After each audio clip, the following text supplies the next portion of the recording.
you so much yang dah subscribe channel Omegle. Dan kali ni saya nak sharekan dengan you all semua. Ada yang soalan tanya saya, kata apa beza antara emas 375 dan juga emas 916. Okay, first of all, Kak Ada nak bagi tahu, okay, emas 916 ni emas yang sentiasa kita pakai. Emas yang sentiasa kita, nampak tak dekat saya ni, sentiasa dijual sekarang. Memang popular lah kalau you all tengok kedai emas pun sekarang dibuka secara macam semua tempat ada, merata tempat you all boleh jumpa. Okay, dan kat situ memang diorang jual emas 916. So macam mana karakter dia emas 916? Okay, karakter emas 916 ni lebih orang kata lembut. Okay, sesuai untuk dijadikan barang kemas. That's why kenapa you all nampak macam-macam design ada. Okay, yang boleh buat charm, yang boleh buat loket, yang boleh buat jadikan sebagai rantai tangan, rantai leher, apa semua. Okay, so apa pula beza dengan emas 375? Okay, macam mana karakter dia, betul tak? Ramai yang tak kenal, ada ke dekat kedai emas yang jual emas 375? Okay, okay, so first 375 ni, okay, kebiasaannya dulu dipakai oleh lelaki. Okay, orang lelaki suka pakai sebagai cincin. So nak bagi tahu, emas 375 ni sebenarnya ada kandungan. Okey, ada kandungan emas. Emas dia sebanyak 37.5% kat dalam tu. That's why kenapa sekarang you jarang-jarang nampak orang carry emas 375. Sebab masih ada lagi, cuma kurang. Sebab sekarang lebih popular kepada emas 916. Okey, macam mana pula? Okey, siapa yang pakai emas 375 tu? Kan, dengan 916 tu siapa yang pakai? Of course 916 ni lebih popular lah dengan orang perempuan, kan? Sebab barang kemas. Okay, dan juga macam mana 375? Kan, 375 ni sekarang masih ada lagi, masih ada je permintaan untuk barang kemas ataupun cincin lelaki. Tetapi disebabkan orang kata faktor halal haram tu orang dah tahu, so that's why kenapa barang kemas jarang dikeluarkan lah atas mutu emas 375. Okay, tapi emas 375 ni kalau dekat overseas sangat-sangat popular. Okay, sebab diorang ni, yalah, first memang daripada segi Islamiknya memang diorang tak jagalah. Yang kedua, emas 375 ni sesuai untuk dijadikan sebagai, orang kata kalau permintaan untuk letak batu, emas 375 lebih perfect berbanding emas 916. Kan, macam tadi, macam saya cakap tadi, emas 916 ni kan karakter dia lebih lembut. That's why kenapa emas 916 ni jarang kalau dijadikan sebagai emas batu permata. Okay, so okay, macam mana pula dari segi harga, kan? Ramai yang tak tahu harga untuk emas 916 ni lebih mahal berbanding emas 375.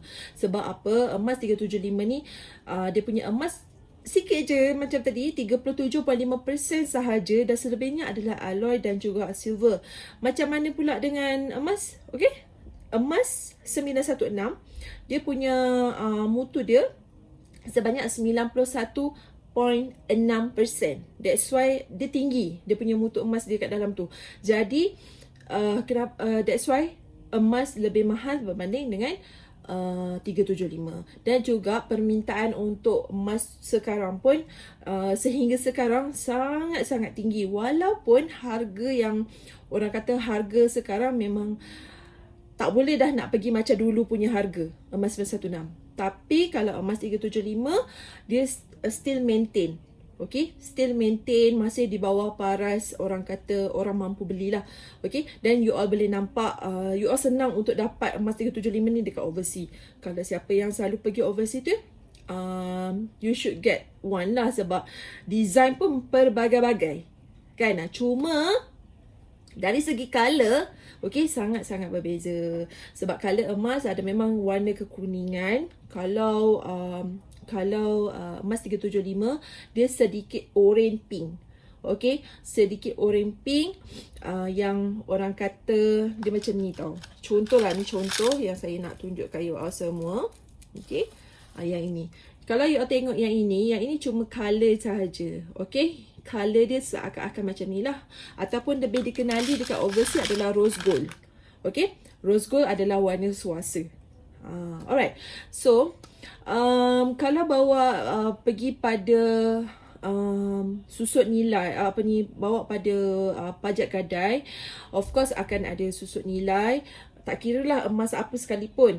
Tapi kalau you nak tahu, emas 916 lebih berbaloi. Okay, kalau you nak jadikan dia sebagai nak letak masuk dekat asrama.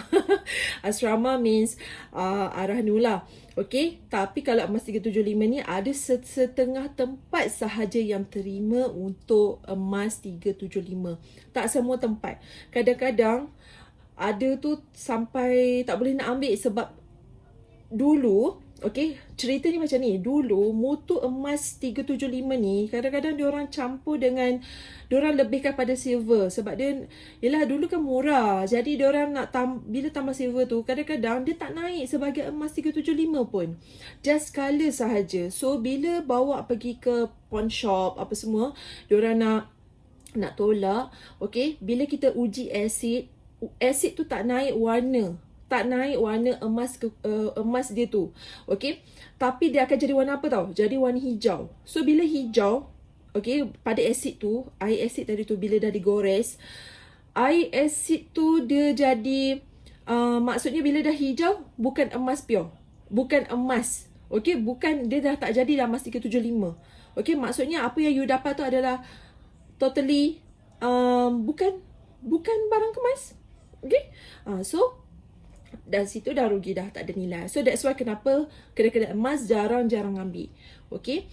Dan bukan kata tak ada nilai, ada nilai dia.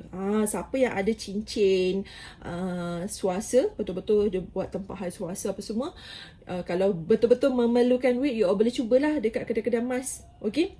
Alright. So sekarang still ada lagi untuk emas 375. Okay. Especially kalau untuk perempuan, you boleh pin tudung.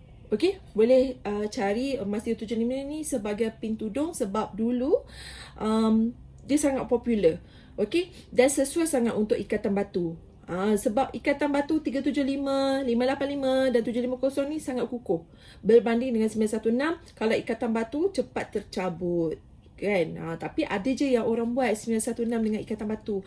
Cuma risiko tanggung sendirilah. Okay. Sebab kadang-kadang diorang dah ada campuran lah dekat dalam tu untuk bagi kuatkan ikatan batu dekat dalam tu. Okay. And